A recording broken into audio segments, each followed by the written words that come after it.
Magandang araw po sa inyo, Kuya Bari. Kung hindi niyo po mamasamain, ay nais ko pong ibahagi sa inyo ang kwento ng aking tiyahin tungkol sa isang aswang. Itago niyo na lang po ako sa pangalang Janine. Ang kwentong ito ay karanasan po ng aking tiya Yani. Nang mga panahong iyon ay nasa 3 buwang buntis ang aking tiyahin. Ang mga bahay pa noon sa probinsya ng kanyang asawa ay magkakalayo sa isa't isa. Doon kasi sila namamalagi matapos silang ikasal, kung kaya malayo si Tia Yani kina Mama. Mag-isa lamang sa kanilang bahay si Tia Yani. Nadestino kasi sa ibang probinsya ang asawa nito, kung kaya minsan lang din kung umuwi sa kanilang bahay. Mga nasa 6 na buwan nang namamalagi sina Tia Yani sa probinsya ni na Tio Marnel nang madestino siya sa ibang probinsya. Hindi naman napigilan ni Tia Yani ang kanyang asawa dahil trabaho niya iyon.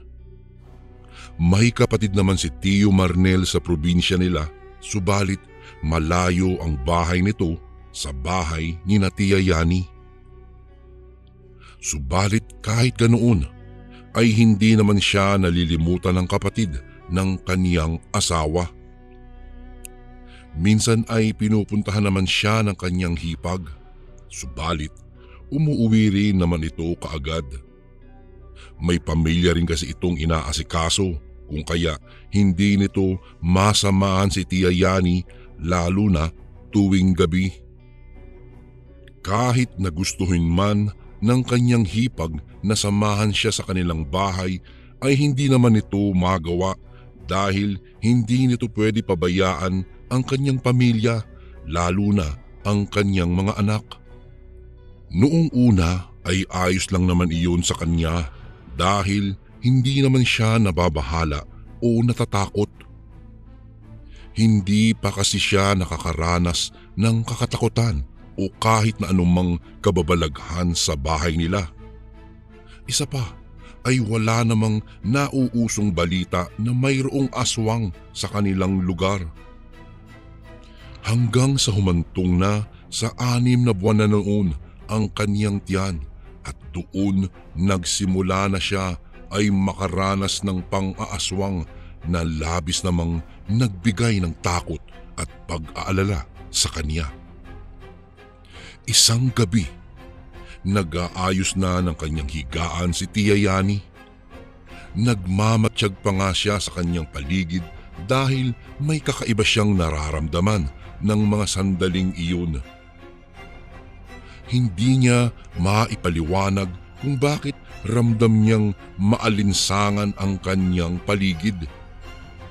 Subalit kahit na ganoon, ay pilit niyang ipinagsawalang bahala ang bagay na iyon. Ipinagpatuloy na lamang niya ang kaniyang ginagawa. Nang matapos siya, ay nagpasya kaagad siyang matulog na lang. Nakahiga na siya noon at akmang ipipikit na sana niya ang kanyang mga mata nang makarinig siya ng kaluskos sa bintana ng kanyang silid. Noong una ay hindi na lamang niya pinansin iyon, subalit makalipas ang ilang minuto ay mas lumakas pa ang mga pagkaluskos. Hindi pa siya bumabangon sa kanyang pagkakahiga at nagmatsyag na lang muna sa kanyang paligid. Hanggang sa ilang minuto na ang nakakaraan ay hindi pa rin tumitigil ang mga pagkaluskos na kanyang naririnig. Sa pagkakataong iyon ay nagsimula ng kabahan si Tia Yani. Pakiramdam niya ay hindi gawa ng hayop ang naiisip niyang kumakaluskos roon. Ipinagpatuloy pa muna niya ang kanyang pagmamatyag sa kanyang paligid. Maya-maya ay hindi na siya nakatiis. Dahan-dahan siyang bumangon sa kanyang higaan at naglakad patungo sa bintana ng kanyang silid. Habang naglalakad siya ay nanindig ang kanyang mga balahibo sa kanyang katawan. Ilang sandali pa, nasa harap na siya ng bintana ng kanyang silid. Nagdadalawang isip pa raw siyang sumilip doon, subalit bugso ng kuryosidad ng kanyang nararamdaman ay hindi na niya napigilan pa ang kanyang sarili na sumilip roon. Nais kasi niyang malaman kung anong nilalang ang may gawa ng mga kaluskos na iyon, kahit pa na hindi siya sigurado sa maaaring makikita at kalalabasan ng kanyang gagawin. Nang nakasilip na si Tia ay tiningnan kaagad niya ang parte kung saan niya naririnig ang ingay. Noong una ay wala pa siyang nakikita, ngunit makalipas lang ang ilang sandali ay may naaninag siya. Halos manginig ang kanyang tuhod nang makita niya ang tila mahabang dila na siyang kumakaluskos doon. Hindi niya alam ang kanyang gagawin. Ramdam niya rin na tila bigla na lang nanigas na parang estatwa ang kanyang katawan. Hindi niya mapigilang manginig ang kanyang mga tuhod. Samot-saring bagay na rin ang pumasok sa kanyang isipan. Isa na roon ay baka atakihin siya ng kung anumang nilalang na may-ari ng ganoong bagay at kunin sa sinapupunan nito ang sanggol na ipinagbubuntis niya. Pinilit niyang kumilos at dahan-dahan siyang napaatras at napaupo sa kanyang higaan. Naiiyak na rin siya ng mga sandaling iyon dahil hindi niya alam kung ano ang kanyang gagawin. Naisip niyang lumabas sa kanyang silid upang tunguhin sana ang bahay ng kanyang hipag, ngunit pinipigilan siya ng kanyang isiping maaari siyang atakihin ng nilalang na nagmamay-ari ng mahabang dila na nakita niya. Nilakasan na lamang niya ang kanyang loob habang nagdadasal na sana ay walang mangyayaring masama sa kanila ng kanyang anak. Diyos ko, ilayo niyo po kami ng aking anak sa kapahamakan. Itaboy po niyo ang kung anumang nilalang na nasa paligid ng aking tahanan. Paulit-ulit na bigkas niya ng mga katagang iyon habang nakapikit ang kanyang mga mata. Nilakasan na lamang niya ang kanyang loob. Maya-maya pa ay nawala na rin ang mga pagkalusko sa bintana ng kanyang silid. Inakala pa niyang wala na ang nilalang na may gawa noon, ngunit nagkamali siya. Bago ko po ipagpatuloy ang kwentong ito ay may request sana ako sa iyo, kasundo. Isang pindot lang ito, kasundo, sa subscribe button namin. Malaking tulong po ito sa amin, kasundo, upang mapagpatuloy pa namin ang mas marami pang magagandang kwento. Salamat sa pag-subscribe mo, bagong kasundo. Bigla kasing nagkaroon ng mga pagyabag sa bubungan ng bahay, kung kaya nakaramdam siya ng takot. Hindi naman nagtagal ang mga pagyabag na iyon at nawala na rin. Sa pagkawala ng mga pagyabag sa bubungan ng bahay nila ay nakarinig na lang siya ng malalakas na paghuni ng tiktik, hudyat na papalayo na ito. Napabuntong hininga na lamang siya dahil doon. Laking pasasalamat naman niya at pinakinggan ng Diyos ang kanyang dalangin. Napahinga na lang siya sa kanyang higaan hanggang sa hindi niya namalayang nakatulog siya. Kinaumagahan, pinuntahan siya ng kanyang hipag kung kaya ikinuwento niya rito ang kanyang nakita. "Naku, pasensya ka na, Yani. Hindi ako nakapunta rito kagabi. Iyak kasi ng iyak ang aking anak," wika ng hipag niya. "Ayos lang yun, ate. Ang mahalaga naman ay walang nangyari sa akin at sa anak ko," tugon naman ni Tia Yani sa kaniyang hipag. "Mag-iingat ka, Yani, lalo na at dinadalaw ka ng aswang. Buntis ka at iyon ang dahilan kung bakit babalik-balikan ka rito," dagdag na wika ng kanyang hipag. Napatango naman siya bilang tugon rito.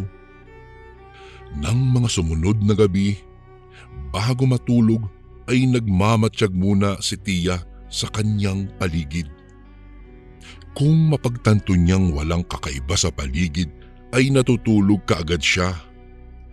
Kahit papaano ay nabawasan ang pagkabahala ni Tia Yani nang ilang araw ring siyang hindi pinararanasan ng aswang.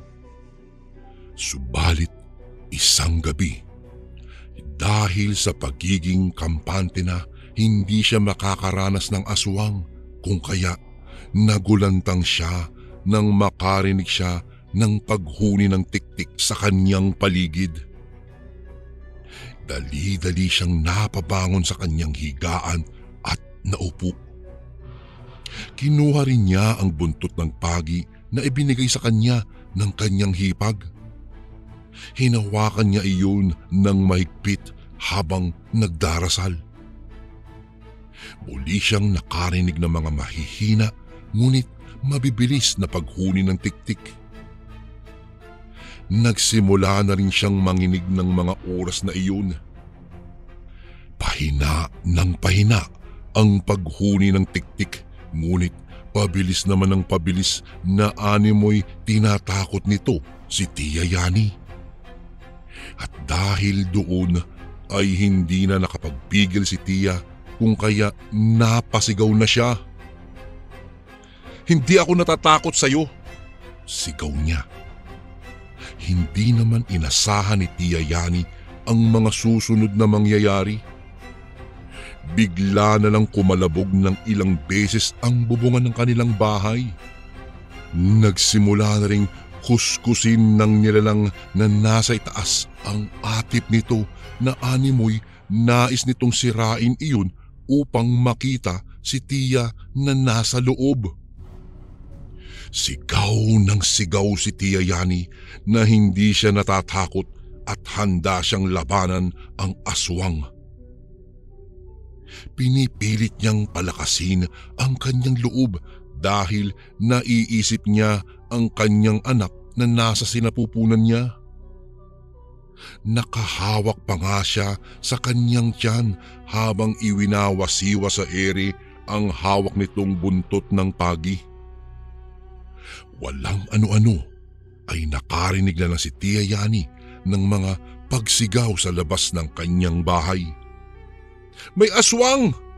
Paulit-ulit na sigaw. Maya-maya pa, may kumatok na sa pinto ng bahay ni Tia kung kaya pinagbuksan niya iyon. Tumambad sa kanya ang kanyang hipag na noon ay may dalang itak. May mga iilang kapitbahay na rin silang nasa labas at ang iba ay nagtatakbuhan dahil tumakbo raw ang aswang kung kaya hinabol nila ito. Nang gabing iyon, laking pasasalamat ni Tia Yani sa kanyang mga kapitbahay na rumisponde sa kanya. Binantayan din siya ng mga kalalakihan sa labas ng kanilang bahay. Noon lang din nalaman ni Tia Yani na may bali-balitang mayroong aswang sa karatig baryo ng kanilang lugar. Dahil sa nangyaring iyon ay sinamahan muna siya ng kanyang hipag sa kanilang bahay. Nang malaman iyon ng kanyang asawa ay pinagsabihan niya ang kanyang kapatid na sa bahay na muna nila Tia Yani siya matulog. Sumang-ayon naman ang hipag ni Tia dahil sa sinabi ng kanyang asawa. Dahil may kasama na siya sa loob ng kanilang bahay, kahit papaano ay hindi na gaanong natatakot si Tia Yani. Ilang buwan din bago sila huling pinaranasan ng aswang bago niya ipinanganak ang kanyang panganay na anak. Hanggang dito na lang po ang aking kwento, Kuya Bari. Maraming salamat po sa pagbasa ng aking email. Gumagalang, Janine.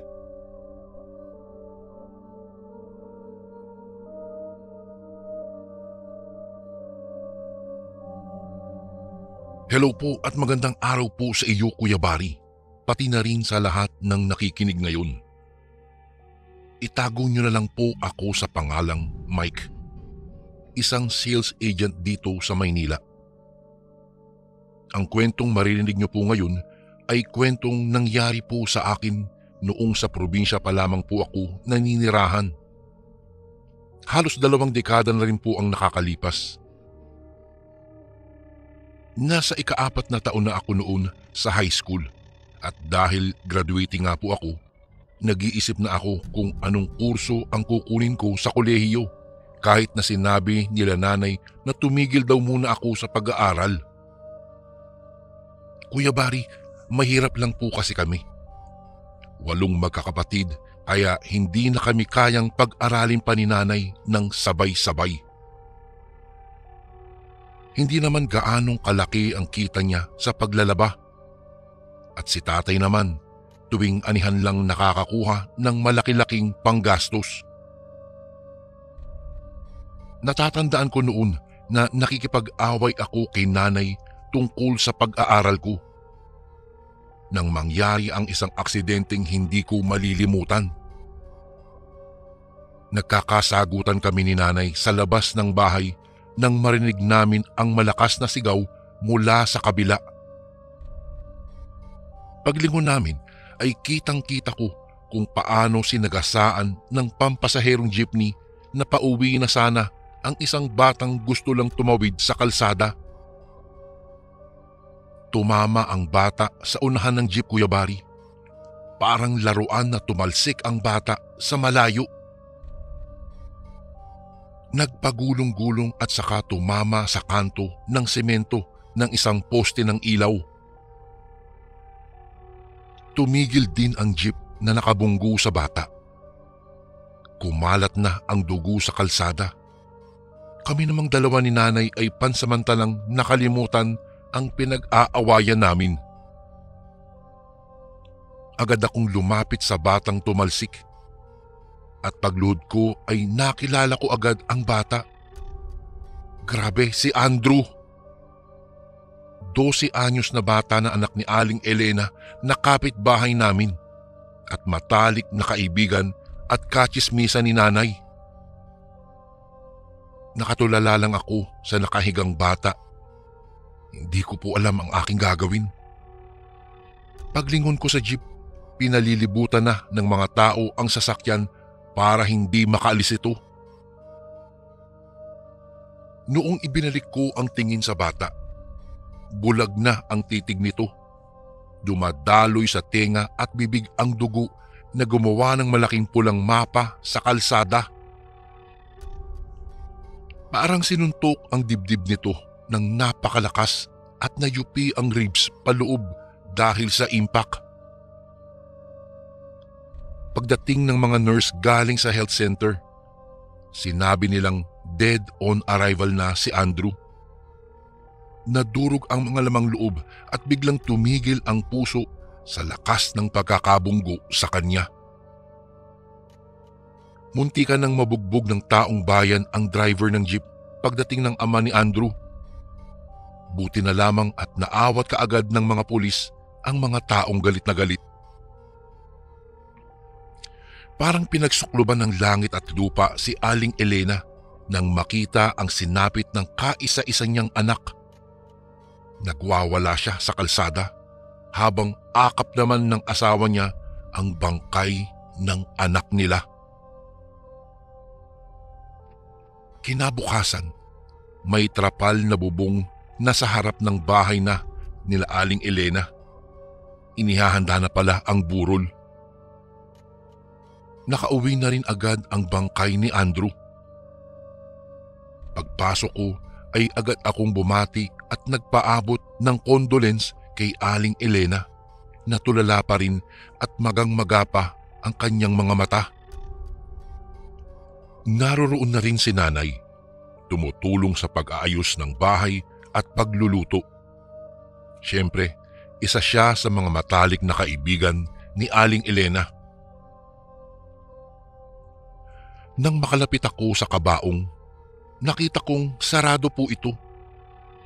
Pinili raw ng mga magulang ni Andrew na isara ang kabaong para hindi na rin makita pa ng mga dadalaw ang matinding sinapit nito matapos masagasaan ng pampasaherong jeep. Iyon po ang unang beses kong napagtanto na napakaikli lamang po ng buhay, na kahit anong oras ay pwede kang mawala dito sa mundo. Sobrang naawa po talaga ako kay Andrew dahil 12 anyos pa lamang po siya. Lampas isang dekada pa lamang siya sa mundo.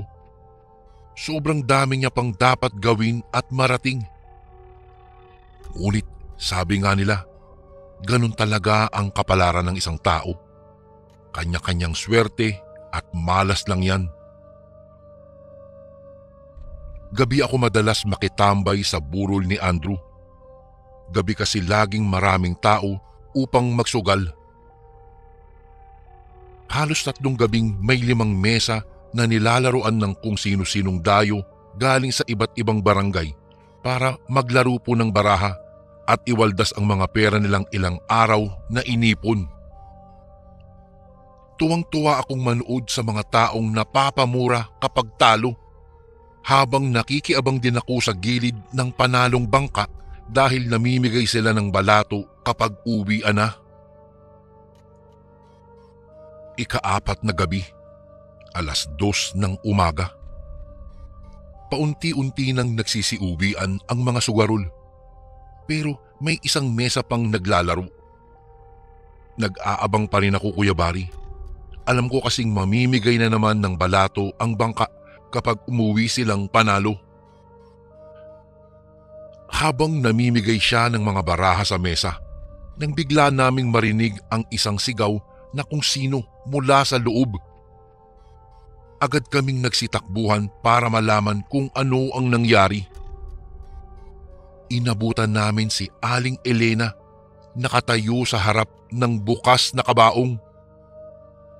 Sumisigaw na siya na para bang nasaksihan niya ulit ang pagkamatay ni Andrew sa ikalawang pagkakataon.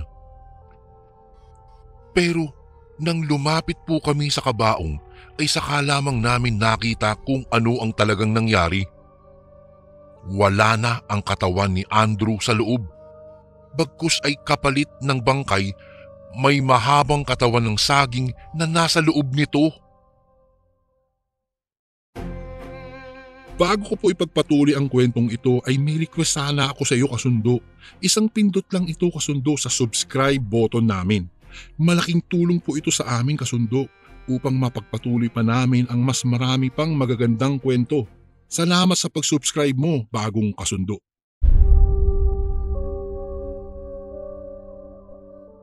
Noong pagkakataong ding iyon, Kuya Bari, ay agad kaming kumuha ng tag-iisang flashlight at saka naglibot sa buong barangay para hanapin ang may gawa ng pagnakaw ng bangkay ng isang 12 anyos na bata. Naisama ako sa grupo nila Kapitan Joey at ilang tanod na kumukusot-kusot pa ang mga mata dahil sa biglaang pagkagising. Sinuyod namin ang lahat ng lugar sa barangay na pwedeng pagtaguan ng magnanakaw. Lahat ng bakuran, eskinita, likod bahay. Kahit mga bakanting bahay ay pinasok po namin. Dumating kami sa isang masukal na bahagi ng gubat palabas na ng barangay. Tumuloy kami at naglakad. Sinuyod ng flashlight ang bawat bahagi ng gubat. Naririnig na namin ang ragasan ng ilog sa di kalayuan. Ako ang unang nakahanap sa magnanakaw na iyon, Kuya Bari. Paglipat ko ng flashlight sa gilid ay tinamaan nito ang isang nilalang na nakatalikod. Akala ko po ay malaking unggoy lamang. Maraming unggoy kasi ang minsang napapadpad sa gubat na iyon, Kuya Bari. Pero ito, sobrang laki naman ng unggoy na ito na iyon kung iisipin mo. Kaya po lumapit ako. Kinalabit ko si Kapitan Joey. Inilabas ni Kapitan Joey ang revolver sa kanyang tagiliran. Tabi Mike, baka tamaan ka nito. Alam mo bang aswang yan? Mahinahong niyang sabi sa akin. Walang ano-ano'y bigla niyang pinaputukan ang mabalahibong nilalang. Tumama ito sa balikat ng halimaw at buntik na itong matumba sa lupa, Kuya Bari. Paglingon nito ay saka ko lamang naaninag ng maayos ang kabuuan ng kanyang anyo. Mahabang buhok sa ulo at makapal na balahibong nasa hubad niyang katawan. Pulang-pula din ang mga mata niya. Matatalas na ngipin na parang sa isang pating.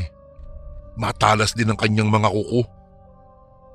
Lumitaw sa isipan ko na kamukha ito ng mga sinaunang tao na nakikita ko sa mga libro sa science. Umalulong ito na parang isang hayop na mabangis. Nakakabinging alulong na kailangan pa naming lahat na takpan ng aming mga tenga. Akala ko ay susugod na sa amin ang halimaw na iyon at kung siguro nga ay sumugod ito, ako ang unang mamamatay dahil ako ang pinakamalapit sa kanya. Ngunit hindi niya ginawa. Tumalon lang siya nang napakabilis pa itaas ng puno at bigla na lang naglaho sa kadiliman. Naririnig pa namin ang mga alulong. Alam kong nasaktan ni Kapitan Joey ang halimaw na iyon.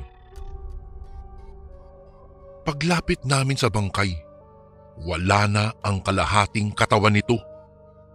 Kinain na ng mga halimaw. Nagsidatingan na ang ibang kasamahan namin na naghahanap rin. Nasuka pa nga ang iba nang makita ang sinapit ng katawan ng isang 12 anyos sa kamay ng aswang na iyon. Hinintay muna naming dumating ang mga pulis at mga taga-punerarya bago kami umuwing lahat sa kani-kanyang naming mga bahay. Sumunod na araw, inilibing na rin ang katawan ni Andrew. Sarado pa rin ang kanyang kabaong. Habang ibinababa ang katawan ng 12 anyos na bata, ay hinimatay si Aling Elena. Nagkolaps na siya sa ilang araw na ring hindi pagkain at pagtulog. Wala siyang ibang ginawa kung hindi ang umiyak sa harap ng kabaong. Hindi ko lubos maisip kung papaano niya matatanggap ang pagkawala ng kanyang anak na parang 2 beses na namatay sa harapan niya. Una ay ang pagkasagasa sa kanya ng antok na driver at ikalawa naman sa pagnanakaw ng isang halimaw. Tinanong ko si Kapitan Joey matapos ang libing tungkol sa nilalang na binaril niya sa gubat. Kapitan, papaano mo po nalaman na aswang po iyon? Nakatingin lang siya sa malayo habang bumubuga ng usok mula sa sigarilyo. Yun ba? Oo. Alam ko yun, oo. Dahil minsan na rin nangyari ang ganoon dito sa barangay natin. Halos kaedad mo ako noon, Mike. High school din ako nang manakaw ang katawan ng ama kong nakaburol. Hinanap namin ang mga may gawa nun sa buong barangay. Tulad ng ginawa natin at ako mismo ang nakadiskubre sa nilalang na yun. Balbal ang tawag nila sa ganoong klase ng nilalang. Isang uri ng aswang na pumapasok sa mga burol at nagnanakaw ng mga bangkay kapalit sa katawan ng saging. Yun, simula noon, hindi ko na nakalimutan ang itsura ng halimaw na iyon. Ang halimaw na nagnakaw at kumain sa bangkay ng ama ko. Isa lang talagang hiling ko, Mike, bago ako mamatay, ang makaganti ako sa halimaw na iyon. Matapos po sabihin ni Kapitan Joey ang saloobin niya, hindi na ako muling nagtanong pa sa kanya. Dahil kitang-kita ko ang pighati at lungkot sa kanyang mga mata habang siya ay nagkukwento sa akin. Ngayon lang po ako nakarinig at nakakita ng ganoong uri ng nilalang. Kuya Barry, nakakatakot pala ang balbal. Tsaka ang nakapagtataka po, Kuya Barry, kung papaano niya napalitan ng katawan ng saging ang kaawa-awang yumaong si Andrew. Walang nakakita kung papaano niya ginawa ito. Kaya po nanatiling tanong ito sa mga nakasaksi sa burol ng gabing iyon. Saan dumaan yung balbal para ilabas niya ang katawan ng patay?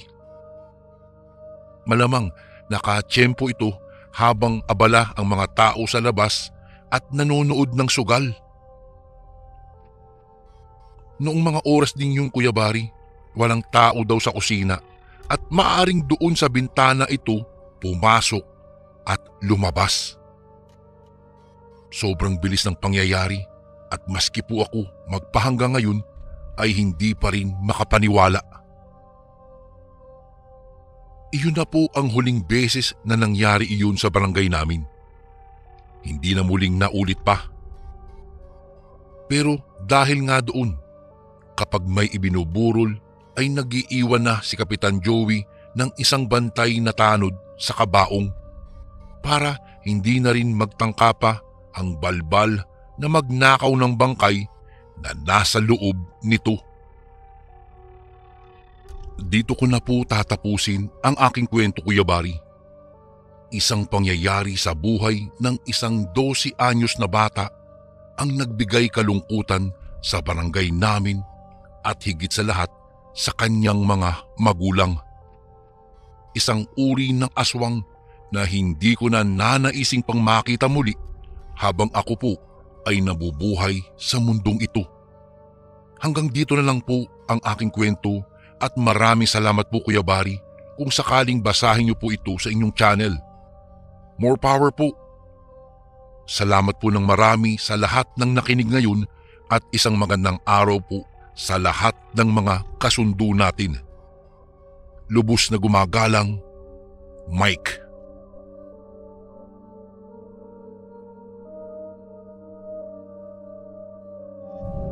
Magandang araw po sa inyo, Kuya Barry. Masugid na tagapakinig po ako ng inyong channel, kung kaya naisip ko pong magbahagi sa inyo ng kwentong aswang na naranasan po ng aming pamilya. Itago nyo na lang po ako sa pangalang Tricia. Nangyari po ang karanasan naming ito nang mamatay po ang aking lola Pasita sa probinsya. Dahil doon ay nagsiuwian po ang mga kapatid ng aking ina at maging kami na rin po.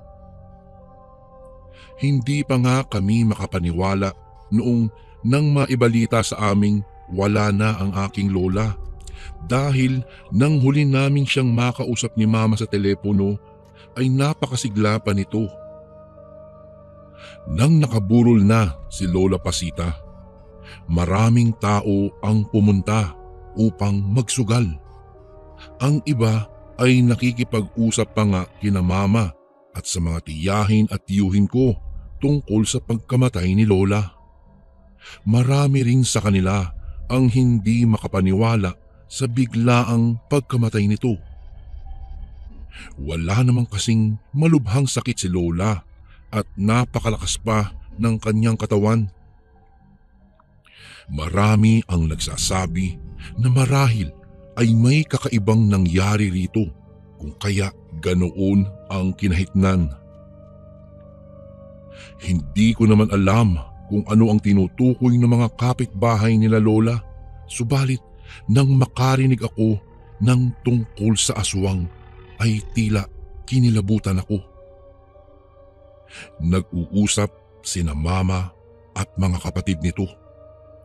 Kami naman ng aking mga pinsan ay nainip sa pakikinig sa pinag-uusapan ng mga ito. Dahil doon ay nagpasya kaming lumabas ng bahay upang mag-aliw na rin. Hindi naman tumanggi ang mga ito. Pinagsabihan na lamang kami na huwag masyadong magpakalayo-layo dahil baka anong mangyari sa aming magpipinsan. Tanging pagtango na lamang ang aming nagawa. Nang nasa labas na kami ay napagpasya naming pumunta sa isang mahabang upuang kahoy na nasa ilalim ng puno ng mangga. Hindi naman gaanong malayo ang parting iyon sa bahay nila Lola Pasita. Doon kami tumambay habang nagkwekwentuhan. Mga ilang minuto na rin kaming nakaupo roon nang magsimula akong makaramdam ng kakaiba. Bigla na lang nanindig ang aking mga balahibo sa hindi ko malamang dahilan. Hindi na muna ako nagpahalata sa aking mga pinsan at baka matakot pa ang mga ito. Nagpatuloy pa rin kami sa aming pagkukwentuhan, subalit ako naman ay nagmamatsyag na sa aming paligid. Walang ano-ano ay nagpalinga-linga ang isa sa mga pinsan ko. Dala ng kuryosidad kung bakit nga ginawa iyon ay napatanong ako sa kanya. "Insan, ano bang problema?" Napatingin naman siya sa akin, ngunit hindi pa nakasagot kaagad. Napatingin na tuloy ang tatlong pinsan namin sa kanya. Bali, 5 kaming naroroon. Hindi ko alam, pero bigla akong nakaramdam ng kaba sa ikinikilos nito. Maya-maya pa ay nagsalita na rin siya. Ayon kasi sa mga tao sa lugar nila Lola, sunod-sunod na gabi na silang nakakarinig ng mga paghuni ng tiktik sa kanilang paligid. Iyon daw ay bago namatay si Lola, kung kaya posibleng inaswang din daw ito. Ang hindi lang maintindihan ng mga kapitbahay nila ay kung bakit siya pa. Gayong marami namang kapitbahay nila na may malubhang sakit kumpara kay Lola. Subalit kahit ganoon naman ang sinasabi ng mga tao ay hindi naman naniniwala si Mama at maging ang mga kapatid nito. Ang tanging nasabi lang nila ay baka oras na talaga ni Lola, kung kaya ganoon na lamang ang nangyari sa kanya. Binaliwala na lamang iyon nila Mama. "Wala ba kayong nararamdamang kakaiba? Para kasing may nanonood sa atin na hindi natin nakikita." Seryosong wika pa nito. Dahil sa sinabi niya ay napatayo naman ang 3 kong pinsan. Nagsalita pa nga ang mga ito na huwag silang takutin. Hindi pa rin nawawala ang pagiging seryoso sa mukha ng pinsang kong iyon. Hindi ko na napigilan ang aking sarili at sinabing hindi lamang siya ang may ganoong pakiramdam. Napatingin naman sila sa akin nang sabihin ko iyon. Ilang sandali pa ay bigla na lamang kaming nakaamoy ng mabahong amoy na animoy parang dumi ng manok na hindi namin maintindihan. Sinundan pa iyon ng amoy ng tiangaw. Hindi lingid sa aming kaalaman ang tungkol sa bagay na iyon na maaaring may aswang sa paligid kapag ganoon. Dahil sa takot na aming nararamdaman ay nagpasya na kaming bumalik sa bahay ni Lola. Nagtaka pa nga ang aming mga magulang kung bakit bumalik kaagad kami, ngunit wala namang kaming sinabi sa mga ito tungkol sa nangyari sa amin. Ang tanging sabi lang namin ay sa kwarto na lang kami magpapahinga dahil nakaramdam kami ng antok at pagod. Napatango na lamang ang mga ito at hinayaan kaming magpahinga sa silid. Ang mga unang gabi ng burol ni Lola, wala namang kaming kakaibang naging karanasan. Subalit nang humantong na sa ika-5 araw na nakaburol siya ay may nangyaring hindi namin inaasahan. Bago ko po ipagpatuloy ang kwentong ito ay may request sana ako sa iyo kasundo. Isang pindot lang ito kasundo sa subscribe button namin. Malaking tulong po ito sa amin kasundo upang mapagpatuloy pa namin ang mas marami pang magagandang kwento. Salamat sa pag-subscribe mo, bagong kasundo.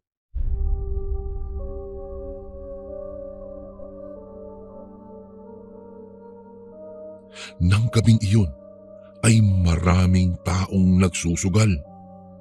Kami namang magpipinsan kasama rin ang aming mga ina ay nasa loob lamang ng bahay.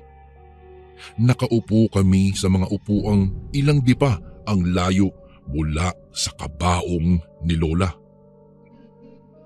Nang nasa silid na kami ay pinagkwentuhan namin ang tungkol sa nangyari sa amin sa labas. Nasabi ko rin sa aking mga pinsan na marami ang nagsasabing posibleng may kinalaman ang aswang sa pagkamatay ng aming Lola Pasita. Hindi naman sila naniwala kung kaya hindi ako nagpumilit pa dahil maski ako ay nagdadalawang isip na paniwalaan ang bagay na iyon. Makalipas ang mahigit 20 minutos na nasa silid kami ay nagpasya akong lumabas doon. Nakaramdam kasi ako ng pagkauhaw kung kaya nagpasya akong uminom na muna ng tubig doon sa kusina. Pagkalabas ko ng silid namin ay wala na sa kanilang pwesto sina mama. Napasilip pa ako sa labas ng bahay at nakitang nasa labas na nga ang mga ito at sumali na rin sa mga nagsusugal. Ipinagpatuloy ko naman ang aking planong pagpunta sa kusina upang uminom. Akmang maglalakad na sana ako patungo sa kusina nang mapalingon ako sa bintana kung saan medyo malapit ang kabaong ni Lola. Medyo hindi kasi nakaayos ang kurtina noon, dahilan para makita ang nasa labas nito. Laking pagtataka ko dahil mukhang walang nakakapansin ng bagay na iyon. Hindi na ako nagdalawang isip na maglakad patungo rito upang sana ay ayusin ang kurtina. Malapit na sana ako. 5 hakbang na lang, ngunit napatigil ako. Halos manginig ako sa takot nang may makita ako roon.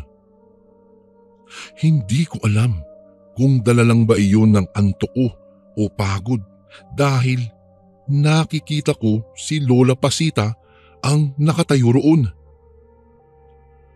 Kinusot ko pa nga ang aking mga mata at muling tiningnan ang bintana kung saan nakatayo sa labas nito si Lola, ngunit hindi ito nawala roon. Nakatitig pa ito sa akin na animoy may gustong sabihin. Takot man ng mga sandaling iyon ay sinubukan kong tingnan ang kabaong ni Lola upang tingnan kung naroroon ang katawan nito. Binalot na talaga ng takot ang buong sistema ko nang makitang nakahiga pa rin doon si Lola. Subalit nang lingunin ko ang bintana ay nakita kong nakatayo siya roon. Ilang sandali pa ay tumalikod na ito at nagsimulang maglakad. Hindi ko naman alam kung bakit nagsimula na rin ako sa paghakbang. Hindi ko maunawaan kung bakit lumabas ako ng bahay at sinusubukang sundan ang nakita kong kamukha ni Lola Pasita. Takot man ako ay mas nakaramdam ako ng pangungulila sa kanya. Napahinto na sa kanyang paglalakad ang kamukha ni Lola Pasita, kung kaya napahinto rin ako. Napagtanto ko rin noon na malapit na rin ako. Nakatitig na ito sa akin. Ilang metro lang ang layo namin sa isa't isa. Nang mga sandaling iyon ay hindi ko talaga alam kung ano ang nangyari sa akin. Gayong alam kong imposibleng si Lola nga iyon. Nasa ganoong sitwasyon kaming dalawa nang mapatingin ako sa paa nito. Nanindig ang buong balahibo sa aking katawan at halos lumutang ako sa ere dahil sa nakita kong nakaangat sa ere ang paa nito. Magsisimula na sana ako sa paghakbang palayo rito, subalit nakita kong nagsisimula ng magbago ang anyo nito. Mula sa pagiging kamukha ni Lola ay unti-unting nag-iiba ang mukha nito. Nagsimula na ring magbago ang mga kamay at paa nito. Gusto ko na sanang sumigaw ng mga oras na iyon, subalit pakiramdam ko ay sumasakit ang aking lalamunan. Ilang sandali pa ang lumipas ay nakita ko na ang buong anyo nito. Ang mukha at katawan ni Lola na ginaya nito ay nawala at napalitan ng maitim at mabalahibong balat. Ang mukha nito ay ganoon din, naging kulubot. Dahan-dahan itong naglakad patungo sa aking kinaroroonan habang kitang-kita sa mukha nito ang malapad na ngisi. Ngisi na tila nagtagumpay ito sa kanyang plano. Hindi ko alam kung ano ang aking gagawin ng mga oras na iyon, kung kaya napapikit na lamang ako. Nagdasal na sana ay may makakita sa akin sa parting iyon ng mga oras na iyon. Maya-maya pa, nakarinig ako ng mga pagyabag na papalapit sa akin. Walang ano-ano ay biglang may humawak sa nanginginig kong mga kamay, dahilan para mapasigaw ako. Narinig ko namang nagsalita ito at tila nataranta dahil sa aking pagsigaw. Laking pasasalamat ko na lamang dahil ang pinsan ko pala iyon. Napayakap ako rito dahilan para magtaka siya. Nagpalinga-linga ako, ngunit hindi ko na nakita pa ang nilalang na iyon. Hindi na ako nag-aksaya ng oras at inaya siyang bumalik na lamang sa loob ng bahay. Tinanong pa ako nito kung bakit naroroon ako, ngunit hindi muna ako nagsalita. Pinagsabihan ko siyang sa loob ng bahay ko ikikwento ang lahat ng nangyari na kaagad naman niyang tinanguhan. Noong nasa loob na kami ay ikinuwento ko sa mga pinsan ko at maging kina mama ang nangyari sa akin. Napailing na lamang sila dahil marahil ay aswang ang nilalang na iyon. Ang sabi pa nga sa akin ng aking ina ay lahat daw ay gagawin ng nilalang na iyon para lamang may mabiktima.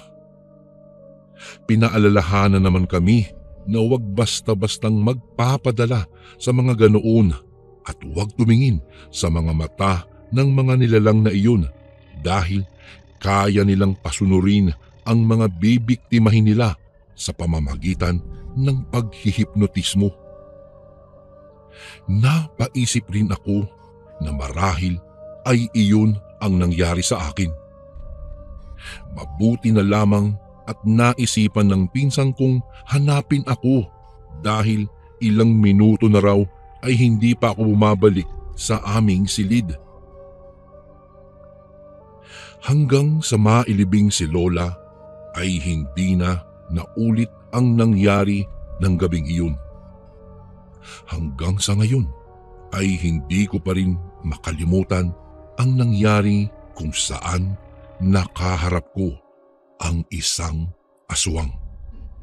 Hanggang dito na lang po ang aking kwento. Maraming salamat po, Kuya Bari. Gumagalang, Trisha.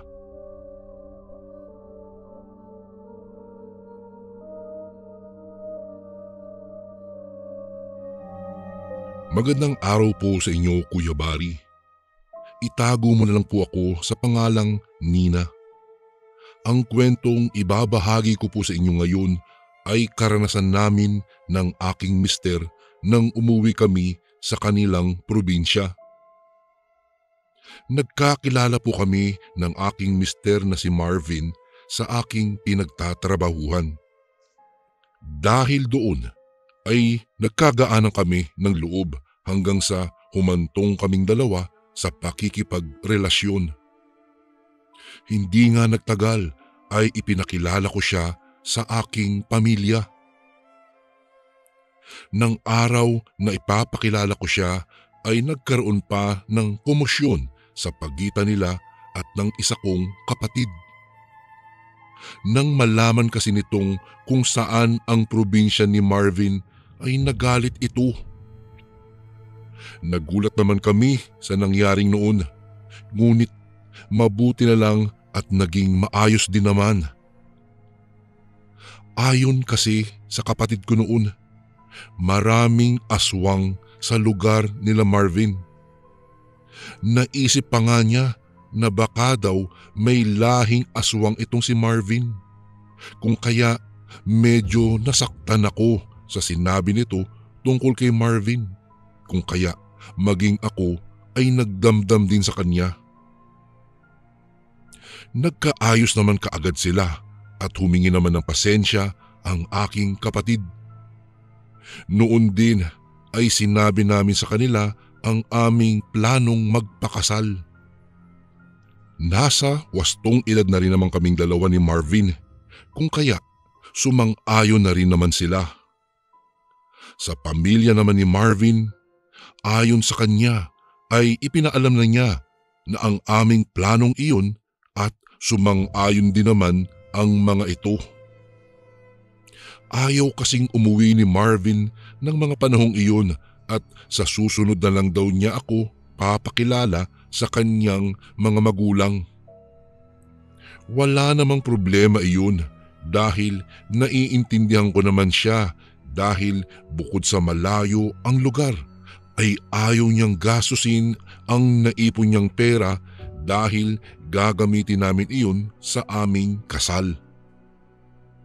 Sa Huwes lamang kami ikakasal ni Marvin at ang pamilya ko lamang ang naroroon dahil nga malayo ang pamilya nito.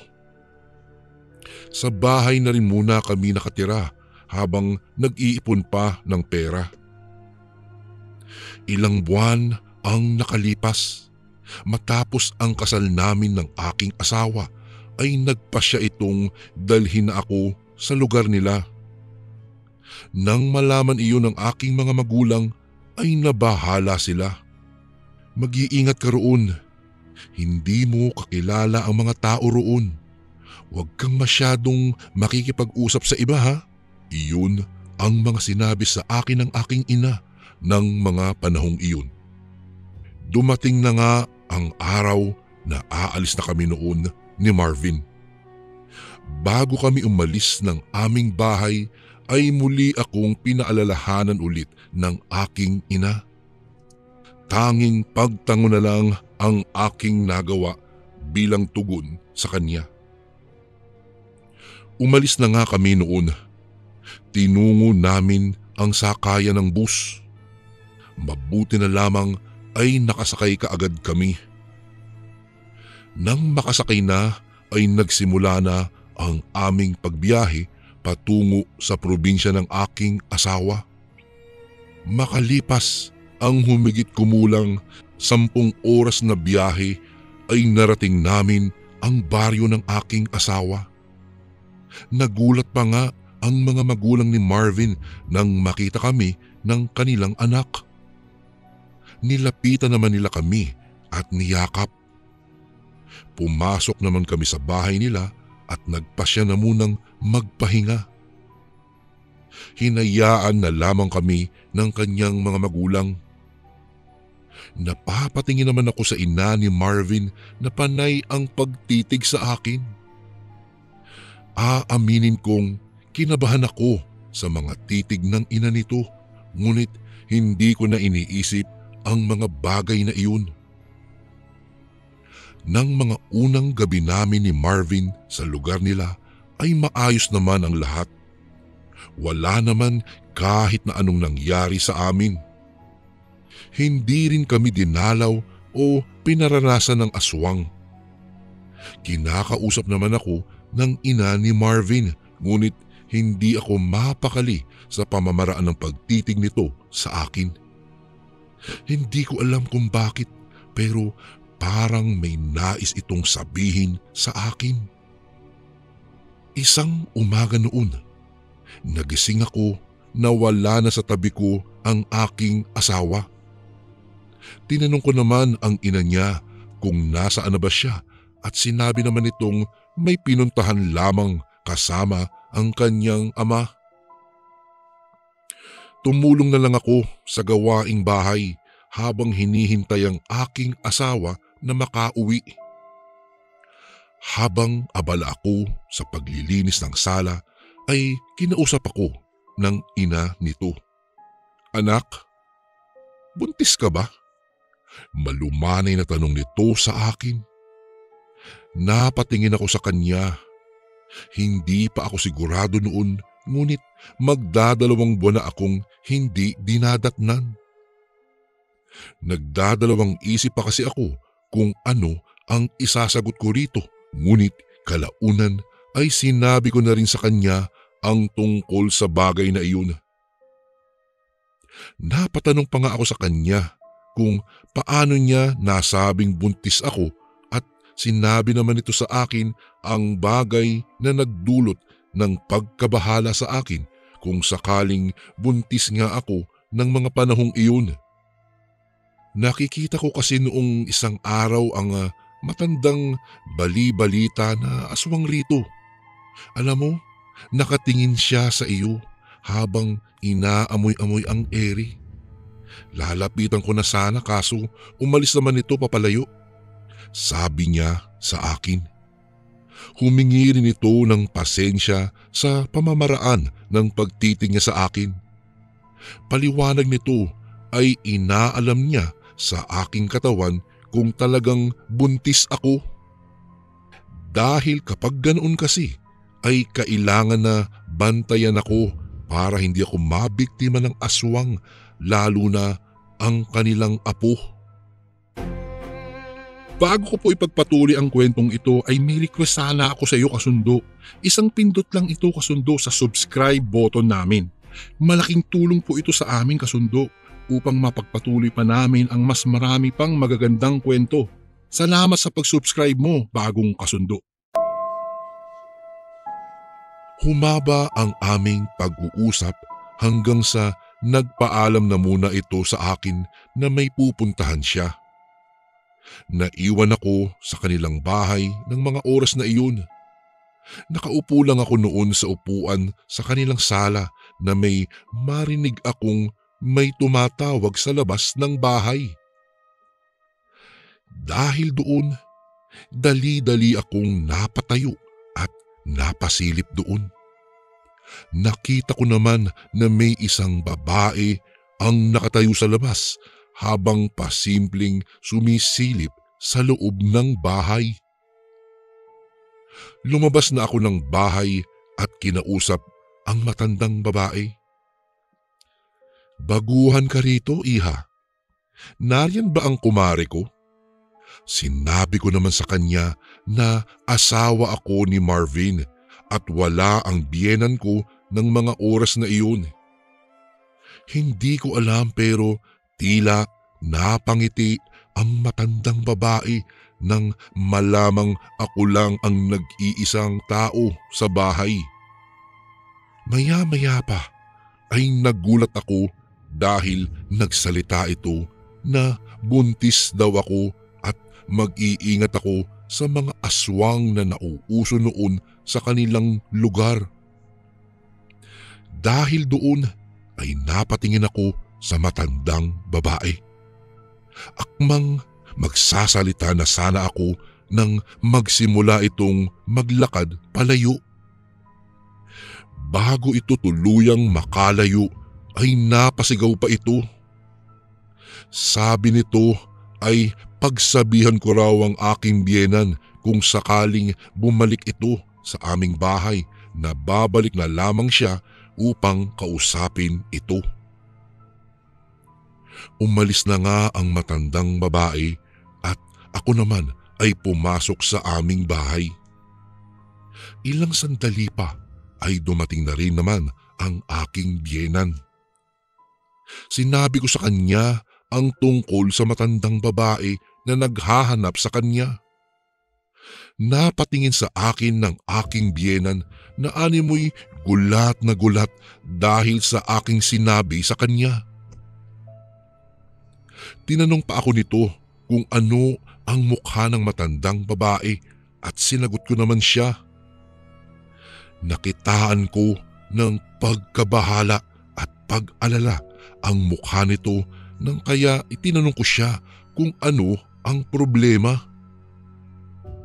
Nagulat at natakot ako sa naging sagot sa akin ng aking biyenan. Ang matandang babae raw kasing iyon ang tinutukoy niyang kilalang aswang sa lugar nila. Tinanong pa ako nito kung ano pa ang sinabi ng matandang babae sa akin. Kung kaya sinabi kong babalik na lang daw siya. At dahil doon ay napamura ang aking biyenan. Hindi raw kasi magandang senyales ang sinabi nito at baka balikan niya kami dahil alam nitong buntis ako. Nang makauwi ang aking asawa ay sinabi ng kanyang ina sa kanya ang nangyari. Dahil doon ay naghanda na sila ng mga pangontra sa aswang kung sakaling bumalik nga ito. Kinagabihan noon, nasa labas ng bahay ang mga magulang ni Marvin habang kami naman ay nasa loob. Nag-aayos kasi kami ng aming higaan dahil magpapahinga na kaming dalawa. Nasa kalagitnaan kami ng aming ginagawa nang may marinig kaming may nag-uusap sa labas ng bahay.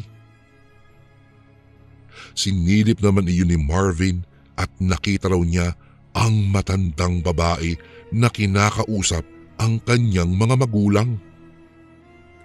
Dahil doon, hindi namin naiwasan ang makinig sa kung anuman ang pinag-uusapan nila. Laking gulat pa nga namin noon nang magtanong siya kung nasaan na si Marvin. Maging ako ay hinanap niya rin. Wala sila rito. Umalis na sila kanina. Iyon naman ang naging tugon ng mga magulang ni Marvin sa kanya. Napasinghap na raw ito bago sinabing sayang naman daw dahil gusto niya akong makita. Napatawa naman ng mahina ang mga magulang ni Marvin at sinabing wala na kamit, nahuli na siya. Dahil doon ay umalis na ang matandang babae. Inakala nilang aalis na talaga ito, ngunit nagkamali sila. Ilang minuto kasi matapos umalis ang matandang babae, nakarinig kami ng paghuni ng tiktik. Napamura rin noon ang mga magulang ng aking asawa at animoy nagkagulo sa labas ng kanilang bahay. Nagtaka naman kami dahil sumigaw ang aking biyenan na huwag kaming lalabas kahit na anong mangyari. Niyakap naman ako ng aking asawa dahil nagsimula na akong manginig. Nang gabing iyon, nakita raw nila ang isang malaking itim na baboy ramo at ito'y nakatayo sa parting hindi kalayuan sa aming bahay. Dahil doon, hinabol nila iyon hanggang sa tuluyang mawala sa kakahuyan. Maya-maya'y nakasalubong pa nila sa daan ang matanda at tila hingal na hingal ito. Hindi nila alam pero nagsalita raw ang matanda na kung hindi pa kami aalis ng aking asawa sa lugar na iyon, ay hindi niya kami titigilan hanggang sa makuha niya ang aming anak sa aking sinapupunan. Nang hahabulin sana nila ay mabilis itong kumawala. Bigla itong naglaho na parang bula. Dahil doon ay umuwi na lang kami ni Marvin sa aming lugar. Hindi namin sinabi sa aking mga magulang ang tungkol sa nangyari, lalo na ang tungkol sa aswang na iyon. Nakumpirma rin namin na buntis talaga ako, kung kaya laking tuwa naming mag-asawa.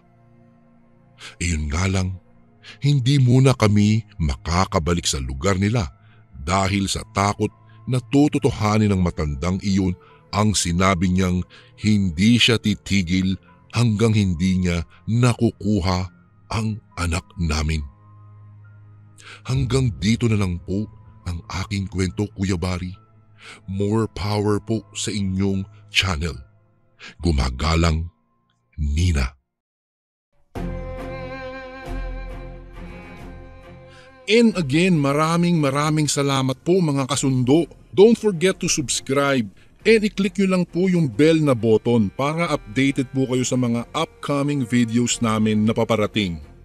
Maraming salamat po ulit. God bless and ingat po lagi dyan. Ito po si Kuya Bari at ako ang Sundo.